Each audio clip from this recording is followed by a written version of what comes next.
Occasion ఏదైనా location ఎక్కడైనా తెలుగువారి వేడుక అంటే ఆలివ్ మిఠాయి ఉండాల్సిందే. మిఠాయి అంటే ఆలివ్.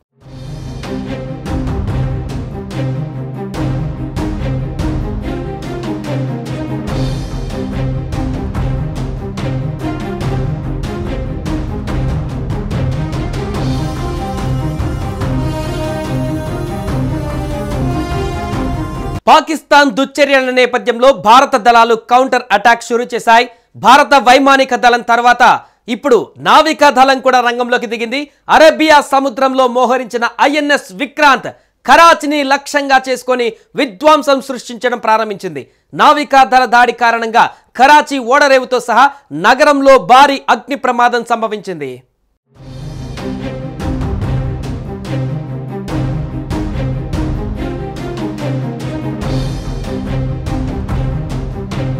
భారత వైమానిక దళం తర్వాత ఇప్పుడు నావికా దళం కూడా రంగంలోకి దిగింది. అరేబియా సముద్రంలో మోహరించిన ఐఎన్ఎస్ విక్రాంత్ కరాచీని లక్ష్యంగా చేసుకుని విధ్వంసం సృష్టించడం ప్రారంభించింది. నావికా దళ దాడి కారణంగా కరాచీ ఓడరేవుతో సహా నగరంలో భారీ అగ్ని ప్రమాదం జరిగింది. ముఖ్యంగా కరాచీ పోర్టు పైన భారత సైన్యం దాడి చేసింది. అక్కడ 7 భారీ పేలుళ్లు జరిగినట్లుగా సమాచారం అందుతుంది. ఐఎన్ఎస్ విక్రాంత్ దాడిలో 10 కార్గో నౌకలు ధ్వంసమయ్యాయి. భారత ఆర్మీ ఐఎన్ఎస్ విక్రాంత్ నుంచి మిసైల్, డ్రోన్లు ప్రయోగించారు.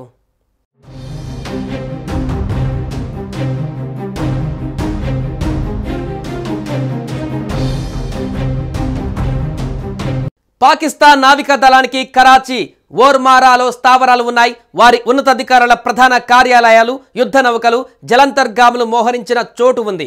ఇదే ఈ 2 నావికా స్థావరాలను నాశనం చేయడం ద్వారా ఐఎన్ఎస్ విక్రాంత్ పాకిస్తాన్ నావికా దళాన్ని చాలా వరకు కుంగదీయడంలో విజయం సాధించింది. ప్రస్తుతం భారత నావికా దళ ఆపరేషన్ కొనసాగుతుంది. ఐఎన్ఎస్ విక్రాంత్ రంగంలోకి దిగితే అది మనుగడ సాగించడం కష్టమవుతుందని పాకిస్తాన్ భయపడింది. దీనికి కారణం పాకిస్తాన్ దగ్గర ఒక్క విమాన వాహక నౌక కూడా లేకపోవడమే. ఈ నౌక MiG-29K, కామౌ 32, MH-6R అడ్వాన్స్డ్ లైట్ హెలికాప్టర్లతో సహా 30 రకాల విమానాలు, హెలికాప్టర్లను మోసుకెళ్లగలదు. దీంతో పాటు ఇది తేలికపాటి యుద్ధ విమానాలను కూడా మోసుకెళ్లగలదు.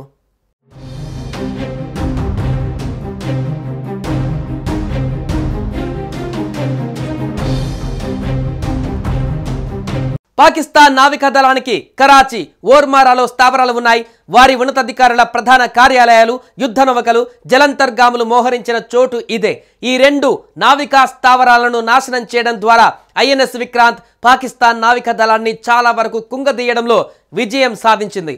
ప్రస్తుతం భారత నావికా దళం ఆపరేషన్ కొనసాగుతోంది.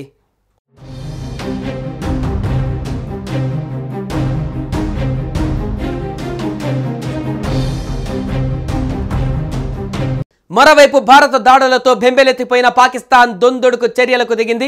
ఈ క్రమంలోనే జమ్మూ కాశ్మీర్లో అంతర్జాతీయ సరిహద్దు వెంబడి సైనిక స్థావరాలే లక్ష్యంగా పాక్ దాడులు జరిపినట్లుగా భారత సైన్యం అధికారికంగా వెల్లడించింది. జమ్మూ, పఠాన్కోట్, ఉధంపూర్లోని మిలిటరీ స్టేషన్లను లక్ష్యంగా చేసుకొని దాయాది దేశం డ్రోన్లు, క్షిపణులు ప్రయోగించినట్లు ఎక్స్ వేదికగా తెలిపింది. అయితే వాటిని విజయవంతంగా తిప్పికొట్టినట్లుగా పేర్కొంది.